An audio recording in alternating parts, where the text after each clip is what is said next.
You're listening to the 40 Fit Radio podcast, dedicated to the 40-plus community. Join us as we discuss the truth about fitness and health using science, reason, and the experiences of our host and content experts. Welcome to the 40 Fit Nation.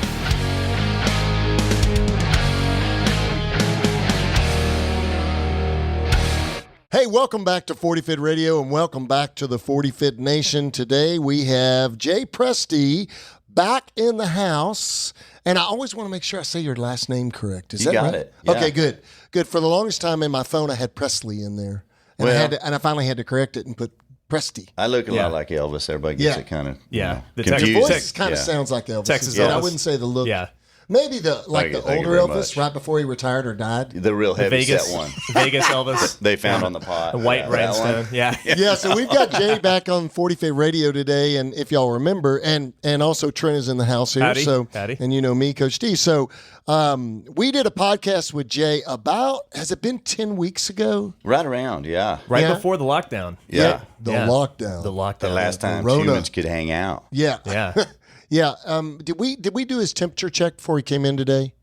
We No. should have checked his temperature, No. forehead temperature. Yeah. We Yeah, should because have, he's yeah. looking pretty hot.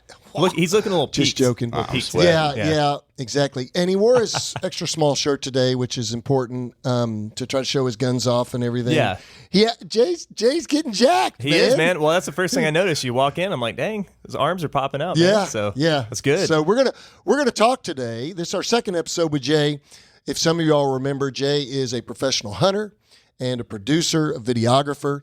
He also was a professional calf roper, had his PRCA card. Do you still have your card? And No, I still have it, but they told me they haven't made it that color in a long time. So back from the 70s. yeah, it was paper written. Not quite old Mine's enough so to be old.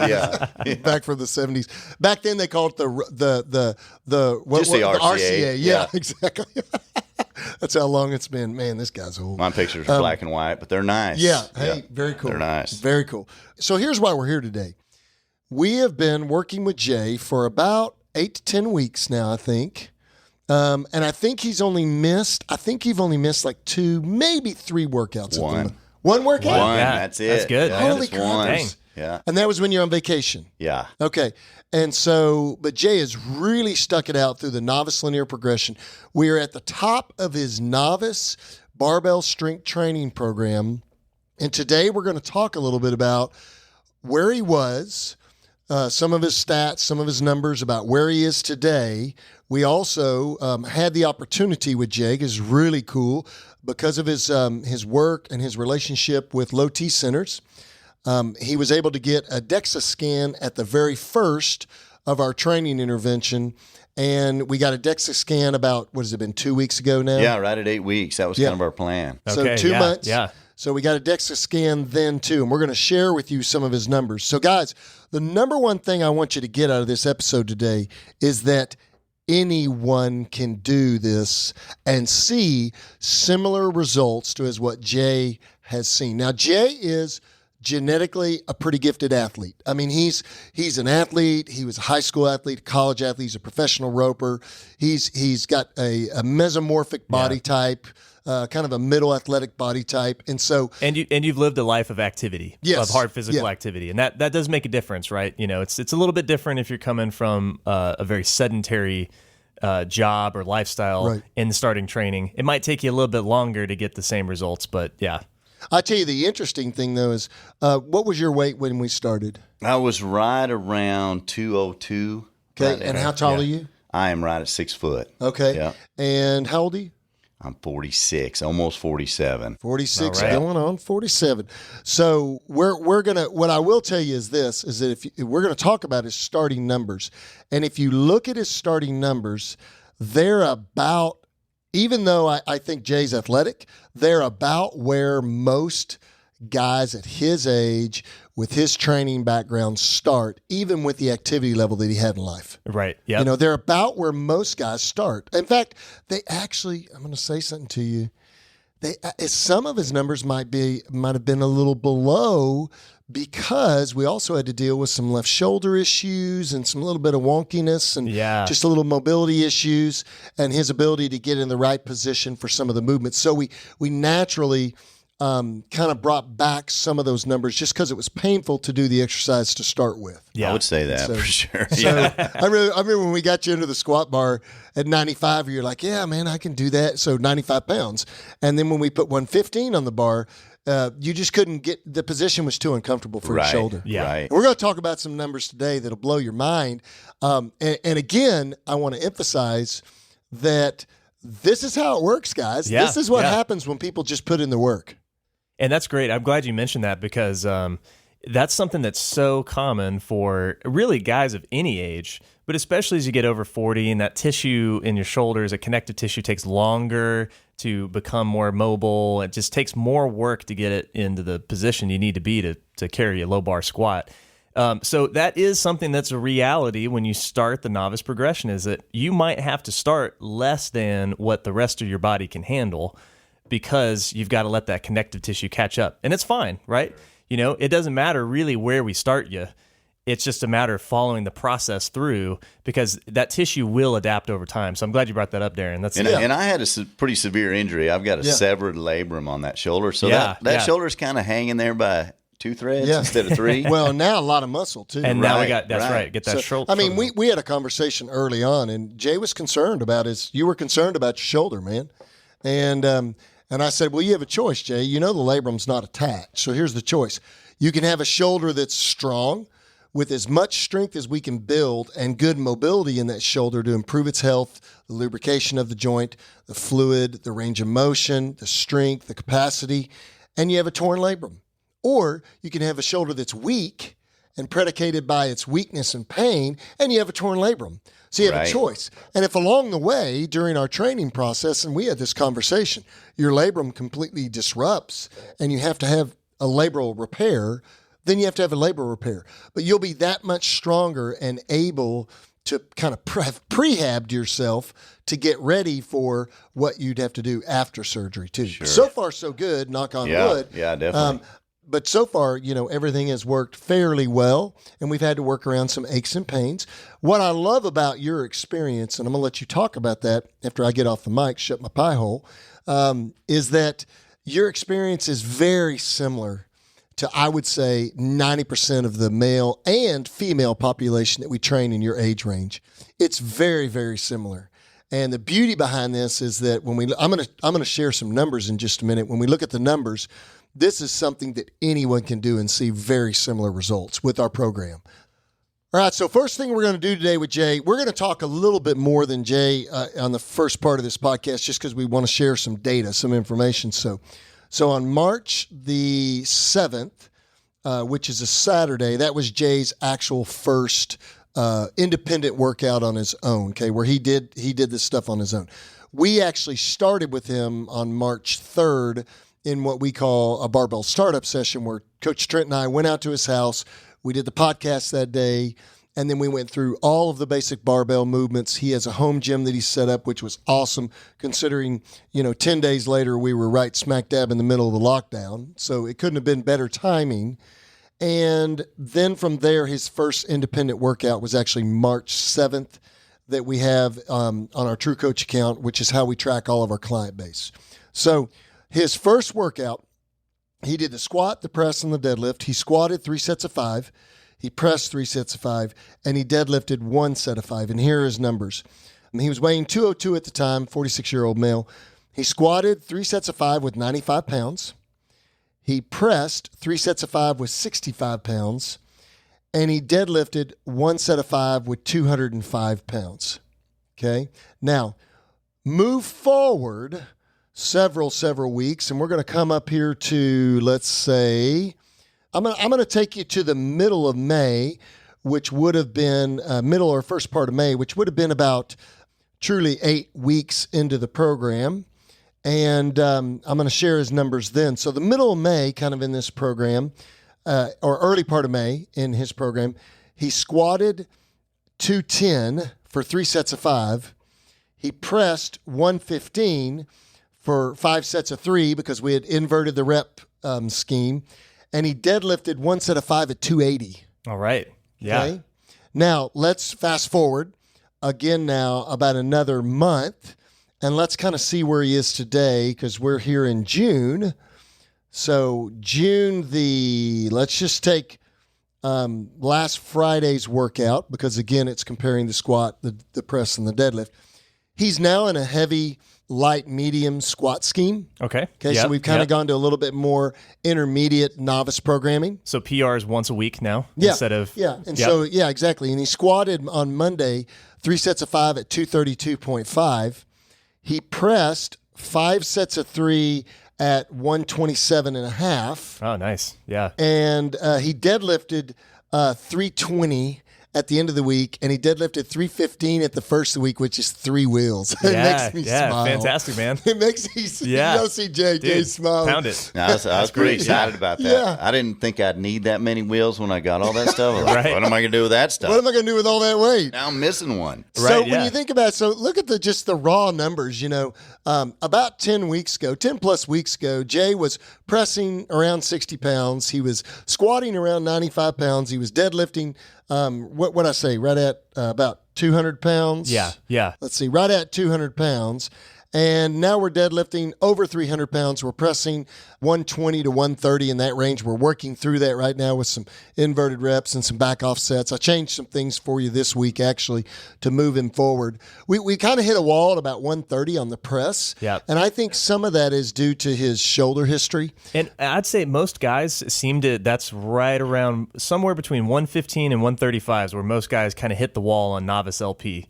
For the press. Yeah, I mean, if a guy can hit 150 pounds at the end of being an intermediate to advanced novice on the press, that's pretty dang good. Yeah. That's about where most guys top out at. Yeah. Until you got to be a lot more creative with the programming and so that's good. Change that's things. good. So, yeah, that's a good run. And I mean, his squat is 232 pounds, deadlifting over 3 wheels, and we're tweaking some form things right now, working on form.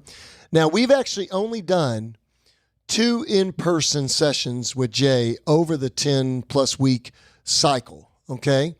I went out about 4 weeks ago and did a session with him because we were having some challenges and some form issues. Yeah. We did our initial session, and then we've also been monitoring Jay at minimum once a week, sometimes twice and more a week through video review of his workouts through more of a remote coaching model. So I love that thing. Yeah, isn't that a cool deal? Yeah, he's been using True Coach, our account in True Coach, where we program the workouts throughout the week, and that's what we do with our remote members here. Yep. We also do that with our in-house members. We put all their programming into True Coach, and it works real well, so people can see their programming and give feedback and so forth. So that's where we are today. Now, let's look at some real hard data. We know he's stronger. Okay, so he started at 202. What do you weigh today? Have you weighed? I'm 198. 198. Yep. So he's roughly basically the same weight. Yeah. He's about 4 pounds down, but he's roughly the same weight. And he was a little fluffy to start with. Right. So what was your DEXA scan when we first started? Let's talk about your results. So when my DEXA scan first started, I was like right at 26% body fat, had 146 pounds of muscle mass. Okay. And when I did my last DEXA scan, I put on 9 pounds of muscle and decreased my body fat by 6.5%, which was, my doctor was like, dude, 46-year-old guys don't do that. Right. In low T center, it's a big help. Yeah. But I had to do the work. Oh, yeah. And there was days I was like, man, really? I told him I'd do this, but I'd get in there. And what I love about the workout is when you start, you're like, this is a breeze. Right. And then you start getting heavier, you're like, I got to go do it again. Yeah. Mondays are like, oh, man. But it's not like a 4-hour workout. I'm usually in and out of the gym in an hour. Yeah. And you start feeling it, and my nutrition, I've been real aware. Quarantine, one good thing about it is you had time to figure some stuff out. Yeah, that's right. So I was eating right. I was using good wilderness athlete supplements for my protein and just trying to do everything to give this the best chance it could. Yeah. And when the DEXA scan came out and I saw that, that's pretty exciting in 8 weeks to lose 6.5% body fat, but to put 9 pounds of muscle on. Oh, yeah. And what I love about that is your body weight stayed the same Pretty much. I mean, you're down 4 pounds. That's more or less the same. I think a lot of people have it in their heads that if they want to lose body fat, they got to lose a lot of weight on the scale, right? And you just showed it, right? That's the way the math works. If you keep your weight the same, but you're adding a lot of muscle mass, I mean, by definition, you have to be losing body fat too. Yeah, so that's you don't necessarily have to lose a bunch of weight to get better body composition. And it took me a minute to kind of think about that. I was like, I didn't lose much weight, and I've been, but then I saw that muscle on there. Composition is the key. Right. Yes. Right. And when my pants are way big, and my shirts, they're a little tight right now because the dryer was on high. Extra small. But that was cool. And when Crystal looks at you, she says, "Man, that looks great. You're doing stuff that you wouldn't think would make you lose your belly. You're doing weightlifting. Right. It's not weightlifting are just big swole guys with big bellies. No, it works everything. Well, and you can tell, so this is actually kind of nice because I haven't seen you for 10 weeks, right? Darren, you've seen him in the interim, but I can already tell the distribution of like how you look in a shirt, right? Like your waist is smaller, your shoulders are bigger, you're getting that V kind of athletic shape, right? And I think that's what, at the end of the day, when we talk about looking good, right, that's a big piece of it is the distribution of muscle mass and how you carry the body weight that you have. And having that athletic kind of taper to your body is it looks good, Thanks, Well, I think older guys and ladies, obviously we do this for function, but we're at a point in our lives too, age-wise, where we want to look youthful too. Yeah, we want to look. we do. I mean, there's some ego, in there, and there's nothing wrong with that. There's absolutely nothing wrong with that. Any woman or man who doesn't have a healthy perspective about wanting to look good, they need a little counseling. Right. Because that's a self-image thing. You should love yourself enough to want to look good and feel good about yourself. And I think that's important. I think that's part of why we do what we do, especially with the older crowd. Yeah. Especially with the crowd that we're working with, the over 40 crowd. What I love about this whole conversation is there's a complete shift in body composition. That's what's happening here. Yep. There's a shift in body composition. So I tell people this all the time. If you take a pound of hamburger meat and put it in your hands, that is a lot of meat. If you take 9 pounds of hamburger meat and put in, or let's make this more relatable, a 9-pound roast. Yeah. Okay, because that's fairly low fat. It's mostly muscle, beef muscle, right? But it's mostly animal muscle, animal protein. Take a 9-pound roast and hold it in your hand. That is a hell of a lot of muscle. And that's what he's put on his frame. Right. That's what excites me about this, is there's a shift in body composition. There's also a shift in his mindset about what's cause and effect, what really works. The one thing I have to say about Jay is Jay had to do this on his own pretty much, other than with my outside motivation and intervention with him. But he has put in the work. That's the key. The key to the secret to this success has been his daily routine and the fact that he also had solid nutrition. We got his protein real high. We got his protein between 175, 200 grams of protein every single day, or he tried to. Yep. And then we got his carbs. We got his carbs down, but we didn't crash his carbs. In fact, I told him right out of the gate, hey, you're not eating enough food, dude. Yeah. You need to eat more food. You need to eat more carbs and fats and protein. And so we upped his diet some. We worked on his macros. We got his good, clean carbohydrates. We just cleaned up his diet. We don't have to do anything wonderfully magical. Just clean up your diet, have plenty of protein on board in your bloodstream to build muscle, and go lift. Yeah. Yeah. That's a that's big what he's misconception for people, too. yeah. It's like, I let's gotta do starve cardio. ourselves to death. Yep. And let's lose all this weight where your muscles are suffering, so then you can't put on mass. That's right. So then right. you're not Yeah. burning. And I was like, man, I'm eating good. That's right. I'm working out. And I'm losing where I need to lose it. Yeah. I'd looked at the scale the first couple times like everybody else, like, man, I'm only losing a couple pounds. Right. But I didn't realize how much muscle that I was putting on. Exactly. Yeah, exactly. And the difference is, there's two ways to lose body fat, right? But you can either cut the body weight or you can get your metabolism up and get the muscle mass up. Yeah. Right. And that's the beautiful thing about putting all that muscle mass on is 9 pounds of muscle. That's some expensive tissue, right? Yeah, exactly. From a calorie perspective. So now you go pound a hamburger and you got all those the carbs and the protein in your system. Your muscles are calling. It's like, hey man, send it over here. We need it, right? Yeah. It's not going to go into fat storage anymore. One of the interesting things, you and I had this conversation. I said, you know what, you can you can eat more food when you've got more muscle mass on board. Yeah. Your metabolic rate, your rate of burning calories, you're a V8 now. Yeah. Before you were a 4-cylinder or Maybe 6-cylinder. one of those little smart cars. Yeah, you were a Yugo. I saw one of those today. Yeah. Yeah, you were Fiat you were a 500. Tesla. But yeah, I mean, you now you've got this metabolic engine that just naturally wants to burn calories because it has to service your muscle. And muscle requires a lot of caloric consumption to maintain its capacity, to maintain its function. So what a lot of people don't understand is, and my oldest daughter saw this as she began to weight train and watch her diet, and she's in her late 20s. Yeah. She was like, Dad, I'm losing a little bit of weight, but what I notice is that I'm eating more calories and I'm losing weight. Yeah. And I'm lifting. And I was like, yeah, you're building a metabolic burning machine. It's like a fire. You know, when you have a lot of body fat and low muscle mass, it's like an embering fire. It's really not consuming a lot of wood yet. And when you start throwing more wood on it and you really start getting that fire raging, now it just needs more wood to keep going, you know, and that's the way your body is when you build that muscle mass. So you lost 6% body fat. 6.5. 6.5% body fat. Yeah. I'm going to take that half. Heck yeah. Oh, yeah. But you gained 9 pounds of muscle. 9 pounds. That's freaking amazing. That's awesome. Yeah. And the process is really just getting started in Yeah. terms of body composition. Oh, yeah. You know, we talk about this all the time. Body composition takes a long time to change, right? It's a game of years, not just months. But you can see how on the front end, like there's a lot of gains to be had too. Yeah. So And I it think surprises me, honestly, because when I started, I kept calling him, do I need to do more?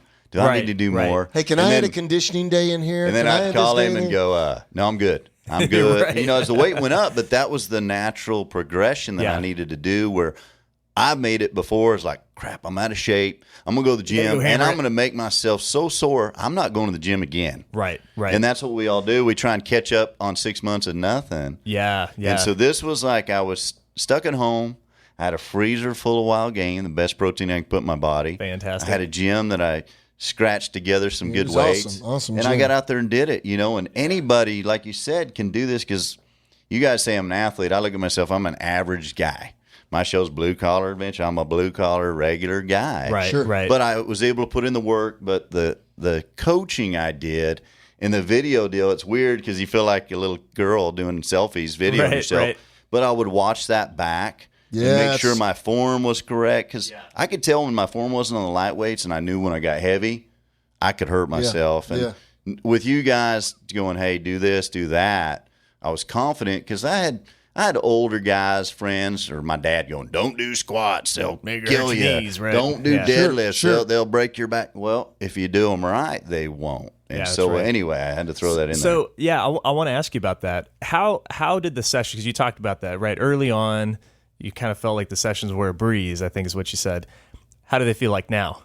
Now they feel like I thought I was done. Now I don't have to go anymore because I did the 8 weeks. Because I Right. go, that's how much. Yeah. And I do get nervous when I go out there, but it's awesome because Monday, yesterday, I squatted 235.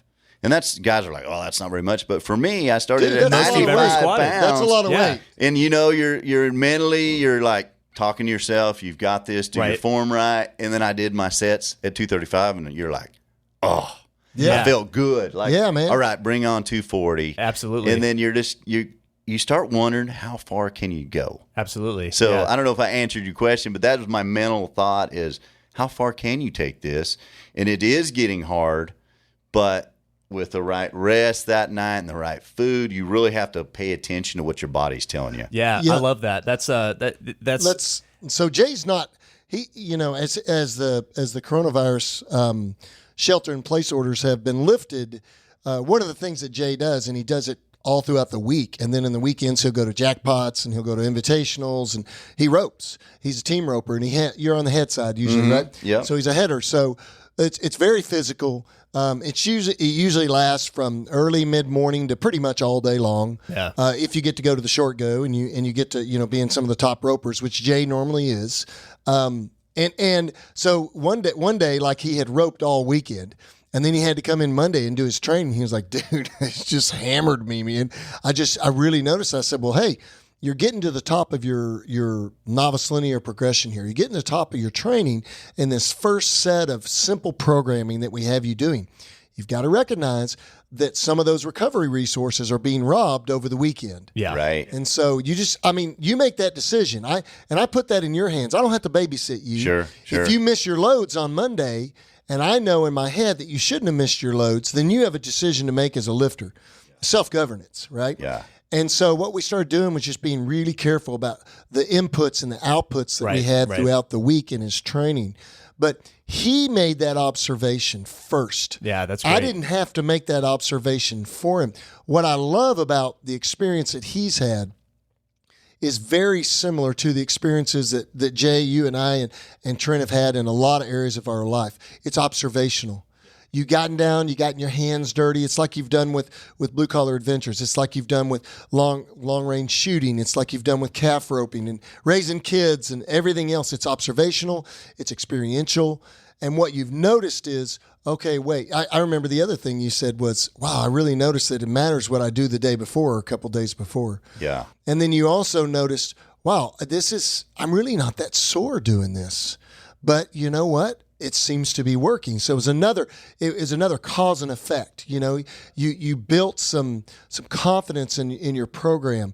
And then the last thing that I noticed about you is that you realize that the coaching makes a big difference in how you're going to progress in this. It'd be like you. I went over to your house on the day that I did your second coaching session. And I said, hey, this weekend, I'm going to a branding. I need to work on my roping. You're like, hey, come over here, man. Yeah. You took me over to a rope. We roped on some dummies. You taught me a couple little exercises to work on that were, novice exercises to work on my roping skills. And the coaching makes a huge difference. But the beautiful thing that I love about this now is that Jay can watch a video and he can see and feel when his form's off. Yeah, that's he just intuitively goes, that set sucked. right. I don't send those to you. No. You only send the good ones. But that's not something that happens on the front end. Right. It's something that's taken, 10, 12 weeks for him to go, hey, I know I'm not getting my depth on that squat. Hey, I know I didn't get good lockout on the press. I know I need to stand all the way up on the deadlift. So he is learning how to lift. I'm not lifting for him anymore, basically. I think all the best lifters have that.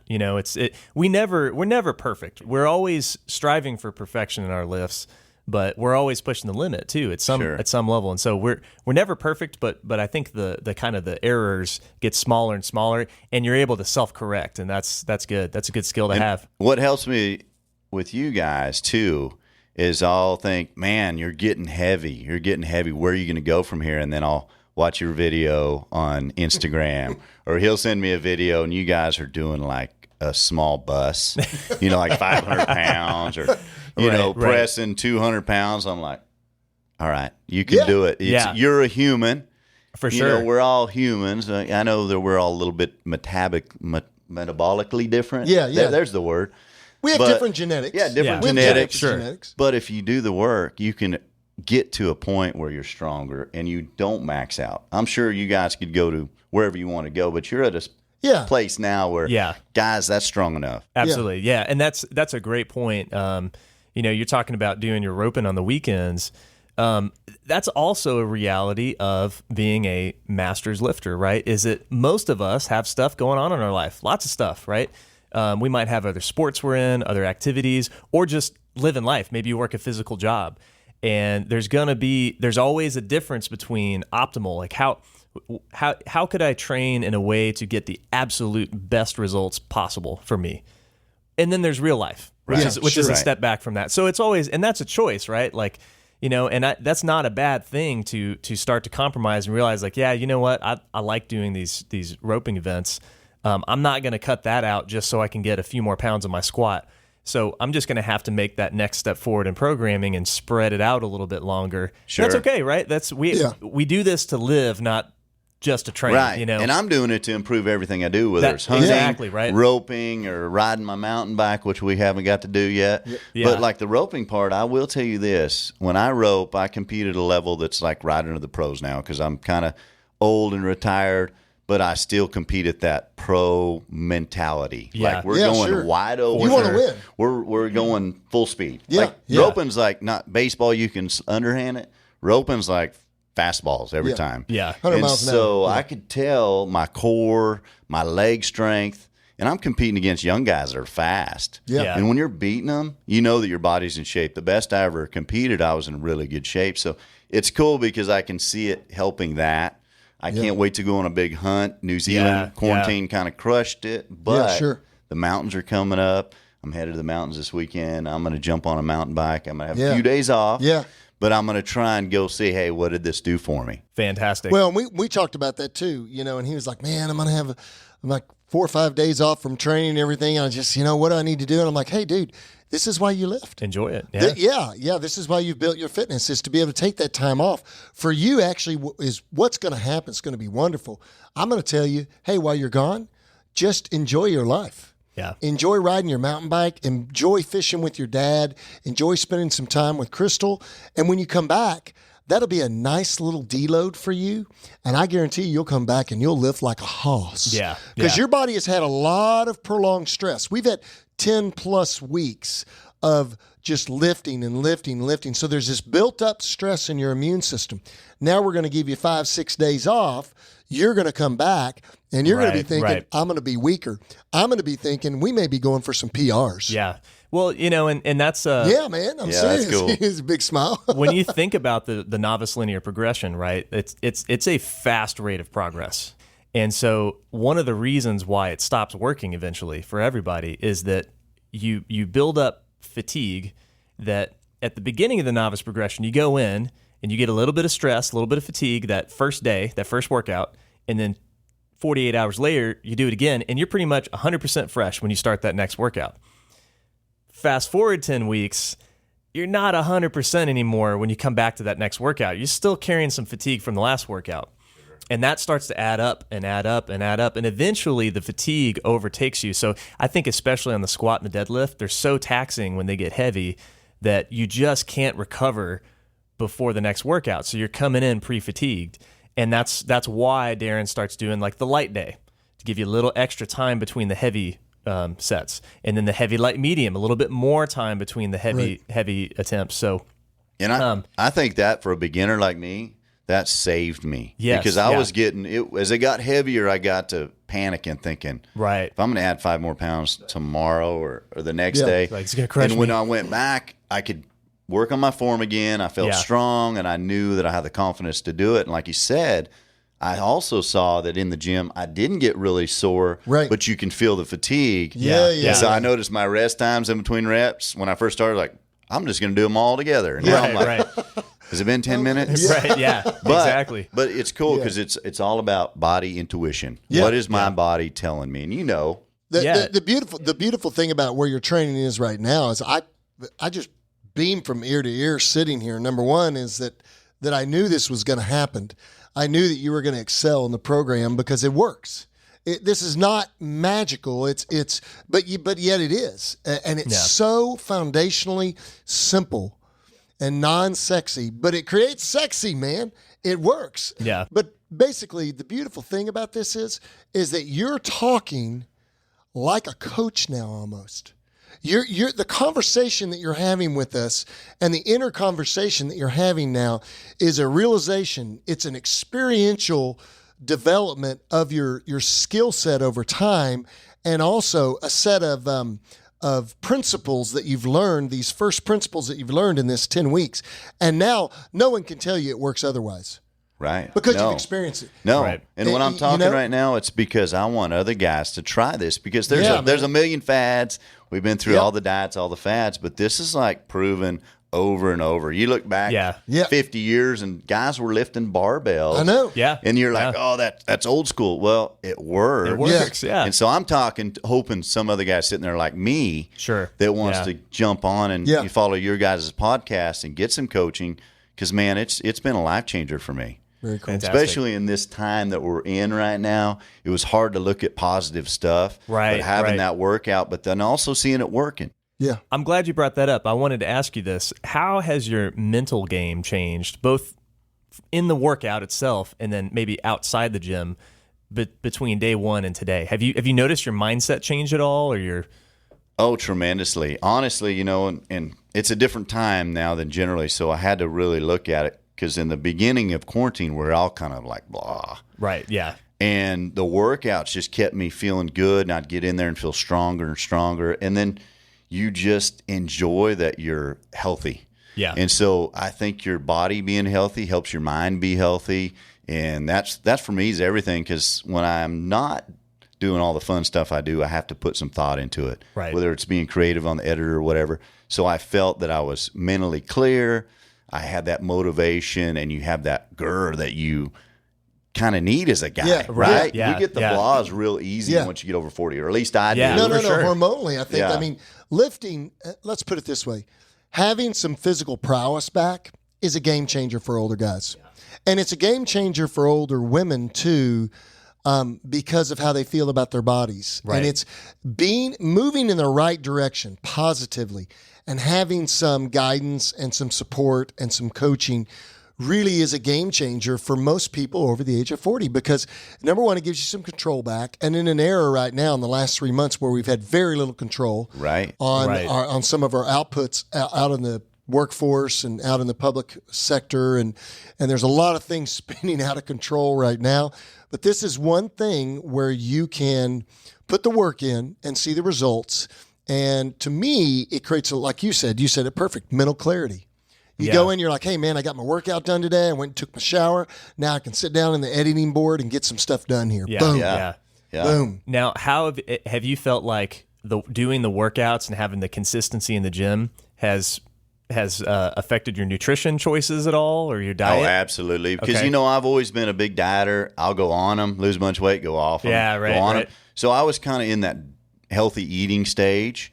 But then when I started doing this, I started realizing, and I know we should know at our age that what you put in your body affects what just happens. Right. And I knew that I was breaking my body down enough. I needed to put the very best nutrition in there. Okay. I will add a glass of whiskey every now and then for the soreness, or maybe a glass of wine. It's nourishment for the soul. But, I had good proteins. And what's great is Crystal jumped on board, and she started making these awesome meals that are like keto-ish. Sure. Not pure keto-ish, no, but we've been on the same high program. Protein, Yeah, you want to feel good because you're clean.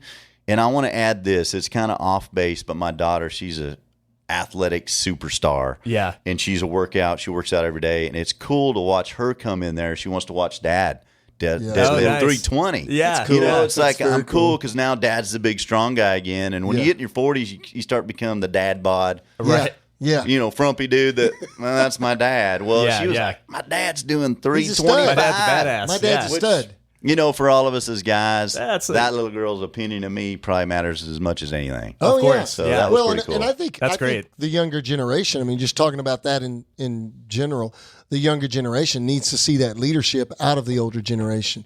When things are spiraling out of control, we as men and women need to be the ones that are stable and have a handle on things.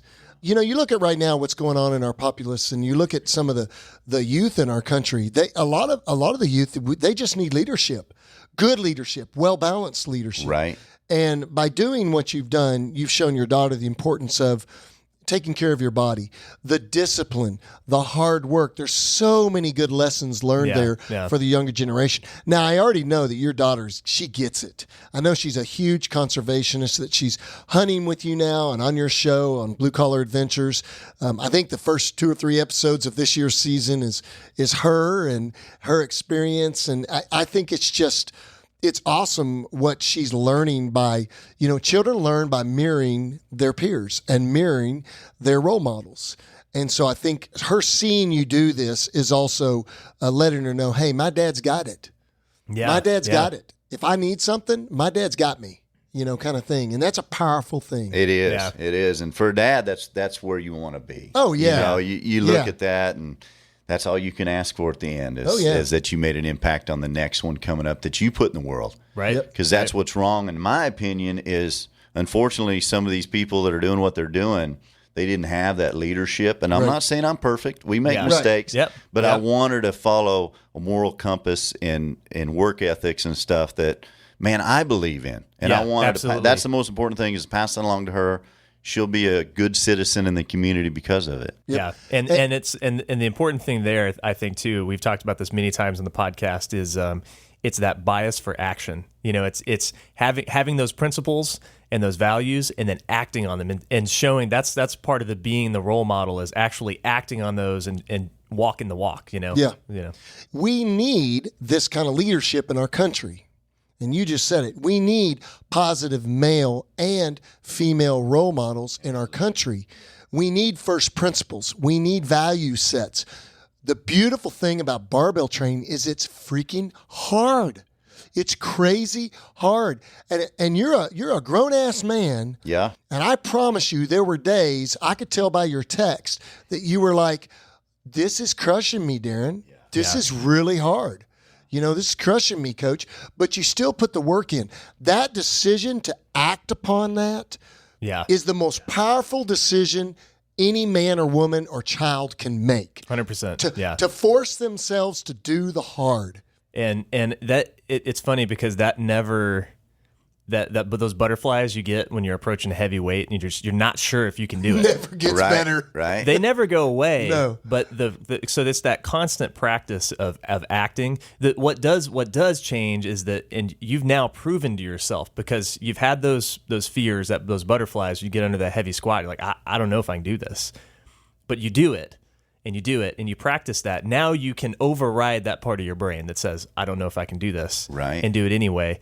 I felt the same way. I had a strength meet this last weekend, approaching some heavy weights. I don't know if I can do this. I've never done this weight before.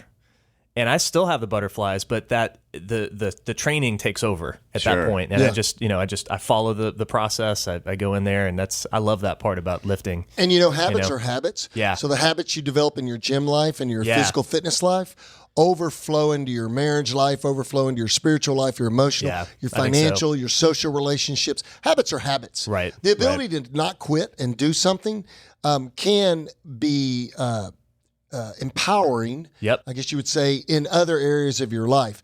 And I think guys that are in their 40s and ladies that are in their 40s and 50s, being able to kind of recapture that, we're kind of at a point in our life where hopefully we've had some basic business and occupational successes and failures sometimes. And our kids are getting older and we're making a shift, man. We're kind of shifting gears in our life. And so having that opportunity to see some fresh growth, some new growth in an area where we thought we were kind of tapped out. Yeah. And I'll tell you, watching you rope, he makes me want to throw up. He sent me, look at me in the short go, and here I am. I can barely sit on a horse and rope at the same time. And here he comes out of the box, man. He's just hauling ass out of the box, heading the steer. And you just watch that. And to me, watching you do that is just like you watching me squat in the fours. It's the exact same experience. 100%. Yeah. When I get out in your world, I feel uncomfortable. When you get in my world, you feel a little uncomfortable.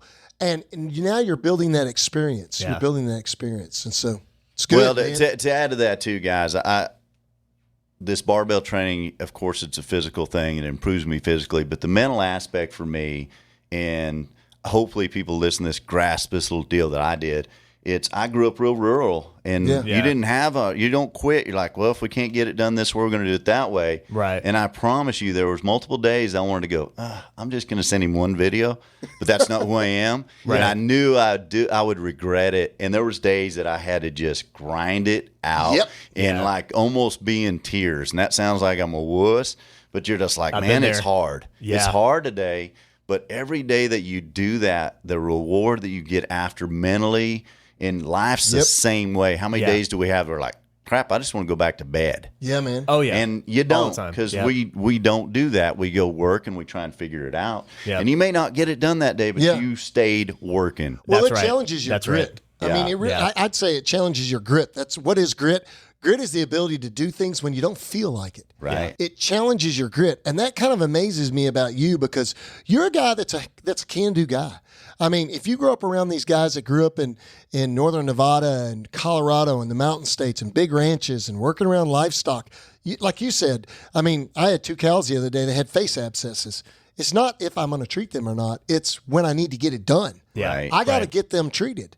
So that means if it takes me all day to pin them and get them in a chute to treat them, then that's what I've got to do. And so you've got to get the work done. Yeah. Nature doesn't wait on you. Right. You know, right. or your herd suffers, or your livestock, or your forage, whatever you're growing as a farmer or rancher or whatever you're doing. It's the same way with hunting too. You know, if you see an animal over there and he's 3 miles away, or she, you know, whatever is 3 miles away, you've got a choice. I either do the work or I don't. And that grit and that personal desire to want to complete the task, I think, is a really good thing that all people could develop a little bit more of. Oh, yeah. You Yeah. know? And that's true. I've got a little story. I've got multiple stories like that. Bow hunting in the Ruby Mountains, northern Nevada, is the toughest physical hunt that a guy can do. And I was defeated one season up there, and I just kept finding these bucks and couldn't get on them. And I spotted one, and he was, like you said, he was miles away. I could barely see him. I knew it was going to take me all day to get there. And you just mentally go, I'm going. Yep. Here we go. And you just got to get into that. I knew I wasn't physically ready for this. I knew that it was going to be a miserable, tough hike, but I just said, I'm going. Yeah. And I got there. The buck jumped up 20 yards. I didn't get a shot, but it felt so good to know that I put the work in. I got there where I had an opportunity on a buck that most guys would have said, he's too far. Right. And I'm not bragging that I'm this Hey, you just did the work. bad No. guy. Yeah, right. But I wanted to do the work, and you just mentally have to go in there. And I'm doing that now because it's getting heavy. I have to go in there and go, Yep. we're doing it. Right. Yep. Right. So, Well, and that's hunting. I mean, that's an authentic form of hunting, sportsmanship, woodsmanship, and that is most. You know, when you think about it, hunting is very mental. Yeah, you've got some basic skills, but once you can throw an arrow into a target at 10, 20, 30, 40, 50, 60, 70, 80 yards, and you practice at different elevations, different sitting, standing, laying positions, whatever you're going to do with a bow or with a rifle, if you're hunting with a rifle, with a firearm. Once you do that, okay, now you have the basic skill to harvest an animal. But then it's the mental. You know, you and I both know I've been in the woods for 5 or 6 days and had no draw opportunity, or had a whole season. It took me 7 years to harvest a bull elk with my bow. It took me 7 years. yeah. You know, and I can remember being on that last stalk right before I harvested that bull, and Seth, the guy that was with me, telling me, hey, it doesn't matter what the horns look like on him. Get an animal on the ground and some meat in the freezer and convince yourself that this is doable. that you can do it. That's right. Exactly. And then after I did that, I was like, okay, next season's going to be better. I don't care if I harvest anything or not. It kind of fuels you forward. Yeah. It's so much like barbell training and physical fitness. That next goal fuels you forward. That next PR fuels you forward.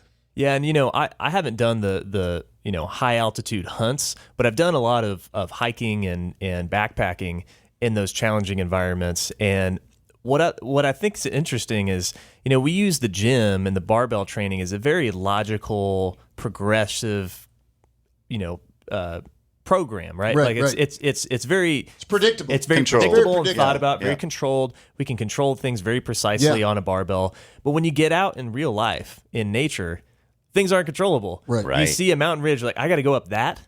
Well, you know, you can't, it's not like a barbell where it's like 5 pounds at a time, right? It's just, you might have to do something that's way beyond anything you've ever had to do Right. before. And I think that's the beauty of it, is that the mental game that we're talking about, it prepares you for those challenges that when you're faced with something you've never done before and you're not really sure you can do. And the only way you can attack those in real life is to have some sort of process that prepares you for that. Sure. Because you'll never get the physical preparation for that, right? Yeah. How do you there's some things you just can't practice, Right. you know. And to add to that too, the mental part that you didn't give yourself credit for is how many times we've got there and your mind panics. yeah. Because in the hunting situation, Oh, yeah. it is very intense when the moment's about to happen. It's a very whether you're primal gonna- feeling. Yeah, It's a whether primal feeling. you're going to send a long range bullet or you're going to let an arrow go, your mind can go blank. Trust Yep. me, I know. I've Yes, sent yeah. arrows directions I didn't even know I was aiming that way. Right. Yeah. Right. But it's being able to focus in, and I bet this is what you guys go through lifting in meets, is you look at that 600 pounds or whatever you're going to do, and you have to clear your mind and you have to focus on the task. Sure. Yeah. And that's something, the excitement, you have to not let it overtake you. And I think, you know, as it gets heavier, I see that coalition between lifting heavy weights and being in that predicament, like you got 2 seconds to make a perfect decision. Right. Yeah. Yeah. Yeah, and then that's where was that statement? Luck is where practice and practice and skill intersect. So yeah, basically. preparation, timing, and skill all intersect, or something like that. Yeah, and yeah. so that's So true. There is no such thing as luck when it comes to hunting and stuff like that. I mean, you're going to put yourself at the right place at the right time, and then hope that animal comes by. You know, and with lifting, the beautiful thing about lifting, like Trent said, is it's predictable. Your program is well thought out. It's not random. There's a progression. And also, like you said, it happens in such small gains that before you know it, you look back. I mean, dude, you got to understand, you've almost done 3 months of barbell training with one missed session. Yeah. You've done 3 months of lifts. If you look at the tonnage that you've lifted in 3 months, it would blow your mind how many thousands of pounds you've lifted on a bar. But you didn't have that knowledge and that experience 10, 12 weeks ago. No. Now you do. And so being able to experience that is just so powerful, man. It's just so, that's what I love about training.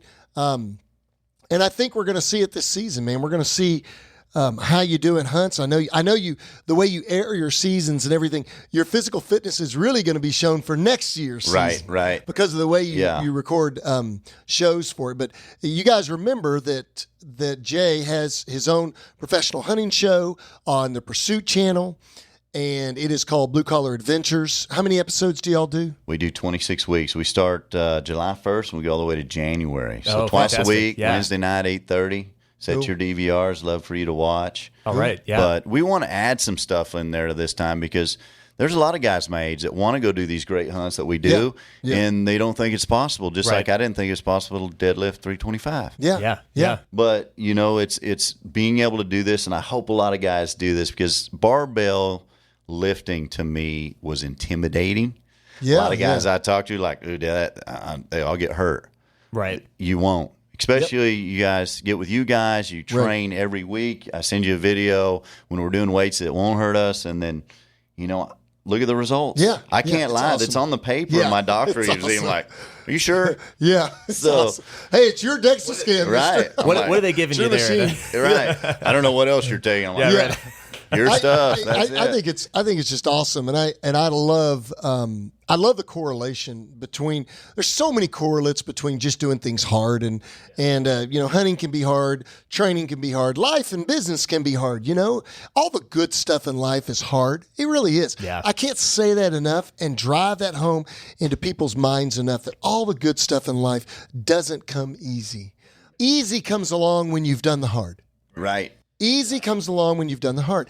And so he's got his hunting show. He also is on Best of the West or works with the Best of the West guys. So they're one of our sponsors. I'm one of their instructors, so I'm on their show as well. Best of the West is an old TV show everybody's probably seen. Oh, yeah. So, It's and fun. you got to be physical. Everybody's like, you can shoot 1,000 yards. That's easy. Well, you got to go get it. Yeah, exactly. That's a long ways over there. Exactly. So so he does that too, and then also I know you're calf roping. You've got so many irons in the fire. You're never. He and I'll talk, and he'll say, "Yeah, I'm going to do this or I'm going to do that." I'm like, "Dude, how many?" You're like me, man. I mean, there's no dust growing under my feet. No. So you drill enough wells, oil's going to pump out of one. Yeah, man. That's right. Yeah, I like that. But yeah, I think that you've done the work, and that's what's key. The beautiful thing, guys, is that you guys can do this exact same thing. That's right. With training. Yep. This is not hard to do in the sense of complexity or intellectual prowess or physical prowess to do. It just takes hard work. It does. That's right. It takes hard work. And so you got anything else to add before we close? Man, I think that's it. I think this is a fun episode, man. I'm really excited to see your progress. Yeah, I can't wait to bring him in about another 10 to 12 weeks when he's squatting 3 wheels, deadlifting close to 400, and pressing in the near 200, which I really think it's possible. Yeah. And I think you're bench pressing close to 200 right now too. Getting there. So you're close to 200 on the bench press too. So yeah, done a great job of just doing the work, man. Doing the work. And I that's what it's all appreciate you about. guys because it's been life-changing for me, and I fun. believe in you. Yeah. And that's the big thing is believing in you. And you guys telling me these weights that you just talked about, Yeah. I believe you. Oh yeah. It's a hard for matter me of to time. imagine right now, but I believe that what you're doing for me can change a lot of people's lives. Yep. And that's what I'm about, man. If they want to watch the show, hopefully it changes their life in that aspect. If they want to listen to your podcast, we're looking for people that want to change their lives, and this will do it. Well, I want to say something about Jay that a lot of you guys don't know, because if you ever watch, a lot of you folks out there may not watch hunting shows, and maybe that's not even your thing. Maybe hunting is not your thing, and maybe you don't like hunting. You don't like that people hunt, and that's the beautiful thing about living in America is we all have a right to have our own opinions. But I want to say something from someone in the industry speaking about Jay. I've spoken to a lot of guys in the roping industry that Jay has led me to find calves or steers for roping, or find this resource or that resource. And then I also spoke to a guy that owns a website. What's it called? The hunting website that you sent me to, Jay? What's it? Gerald Lyle, Hunting Fool. Yeah. Gerald Lyle owns a website called Hunting Fool, where you can go in and they basically act as consultants to help tie you into other hunters, a community of people who know more about hunting so that your successes and your chances improve. But one thing that Gerald Lyle said, did I say his name right? Jared Lyle. Yeah. One thing that Jared Lyle said about Jay, which really impressed me, was he was like, all right, there's a lot of hunting shows out there, but here's what he said. He said, Jay's like the real deal. Jay's a sportsman, he's a hunter, and he's the real deal. He actually hunts. And I love that, because that's kind of the way I'm wired. I think the hunting industry has become very creature comfort oriented. And I think one of the beautiful things about hunting is all the stuff that you learn as a person, as a younger man or woman, or as an older man or woman, while you're hunting. All the life skills. 100%. The success and failure, the camaraderie, the community. It's the same way with barbell training. It's the same way with the people that we hang around. They're very similar communities. We want authentic, real people that love doing hard things. And that's, I got a kudos to you, man. So thank you.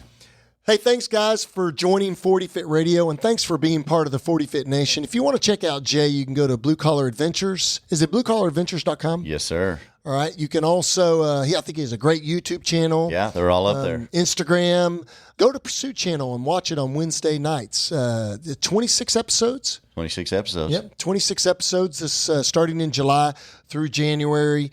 If you also, he's got a ton of sponsors. You'll see all the sponsors on there. I think we have a sponsor spot now on his episodes. I'm pretty stoked about that. You guys invested in me. Yeah. It's time for me to invest in you. Freaking awesome. Yeah.